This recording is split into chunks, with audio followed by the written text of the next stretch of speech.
For Hype Plus News, I'm John Alba. The lawsuits continue to pour in when it comes down to Sean Diddy Combs. The mogul has now been accused of gang raping a 17-year-old back in 2003. This is the fourth sexual assault allegation pinned against Diddy within the last few weeks. The lawsuit with Cassie Ventura was settled in 24 hours, but the other two sexual assault lawsuits are currently pending and were part of the New York Adult Survivors Act. Diddy has denied all allegations. Well, for the first time since the allegations started becoming front page news, Diddy has broken his silence now that this latest accusation has hit the internet. On Wednesday, Diddy would take to social media with a statement that read, "Enough is enough. For the last couple of weeks, I have sat silently and watched people try to assassinate my character, destroy my reputation and my legacy. Sickening allegations have been made against me by individuals looking for a quick payday. Let me be absolutely clear. I did not do any of the awful things being alleged.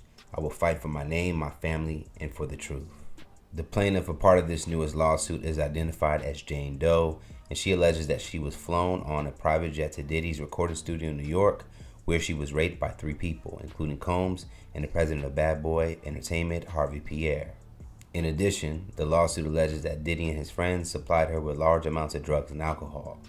The lawsuit states, "While at the studio, Mr. Combs and his associate, including Mr. Pierre, piled Miss Doe with drugs and alcohol. As the night wore on, the 17-year-old Miss Doe became more and more inebriated, eventually to the point that she could not possibly have consented to having sex with anyone, much less someone twice her age. While at the studio, Miss Doe was gang raped by Mr. Combs, the third assailant, and Mr. Pierre in that order."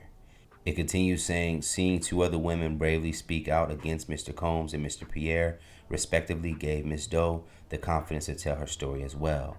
Now, Diddy would end up turning off the comments of his most recent post. However, that didn't stop users from quoting the message that was shared on the platform X and writing their own commentary. On the Shade Room's Instagram page, one user would write, "I've been waiting on surviving Diddy since he said he used to have teenage Usher sleep in bed with him and have pillow fights." Another would chime in, "We not the ones you gotta convince. It's them courtrooms where you have to make this stand." Finally, another would add, "I didn't do this stuff. This is not me. Robert R. Kelly." According to Variety, in this new lawsuit, Jane Doe is currently being represented by Douglas Wigter. As alleged in the complaint, defendants preyed on a vulnerable high school teenager as part of a sex trafficking scheme that involved supplying her with drugs and alcohol and transporting her by a private jet to New York City, where she was gang raped by 3 individual defendants at Mr. Combs' studio. The depravity of these abhorrent acts, not surprisingly, scarred our client for life. The lawsuit continues as a result of being raped by Mr. Combs, Mr. Pierre, and the third assailant. Miss Doe suffered significant emotional distress and feels ashamed to have plagued her life and personal relationships for 20 years. As a result of the lawsuits, Diddy stepped down as the chairman of Revolt TV last week.